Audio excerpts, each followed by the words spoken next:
გამარჯობათ, მეგობრებო, მოკლედ პარასკევს პუტინი და ტრამპი ერთმანეთს ხვდებიან ალიასკაზე და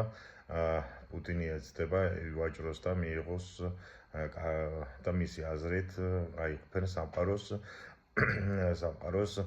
პუტინი ხდება იმიტომ დაჯდა მოლაპარაკება და მაგიდასთან რომ უკვე ხდება რომ ის განწირულია თუ სამშვიდობო ხელშეკრულებას არ მოეწერა ხელი, თუმცა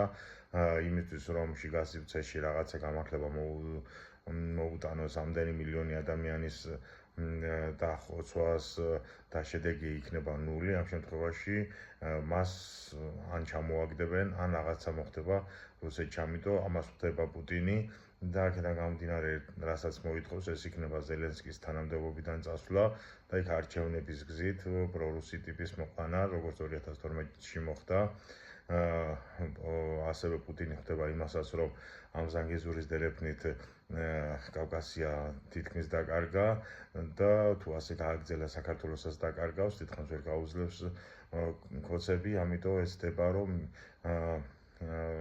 რომ რუსი მოიყვანოს ოღონ დასავლური იმიჯის და აქედან გამომდინარე და იზრდება გახარიას პრემიერების ალბათობა და მოკლედ ეს იქნება რატომ დათანხმდა პუტინი ამ ყველაფერს, იმიტომ რომ მშვიდობა უნდა დღეს მსოფლიოს, აღარავის აღარ აწყობს ომი, ეს მშვიდობა იქნება ჩემის აზრით დიდი ომის წინ ჩამოგდებული მშვიდობა, როგორც ქარიშხლის წინ ხდება ამიტის ჩაწყნარება. მოკლედ აბა თქვენიცით, ამ ყველაფერთან დაკავშირებით წერდი მე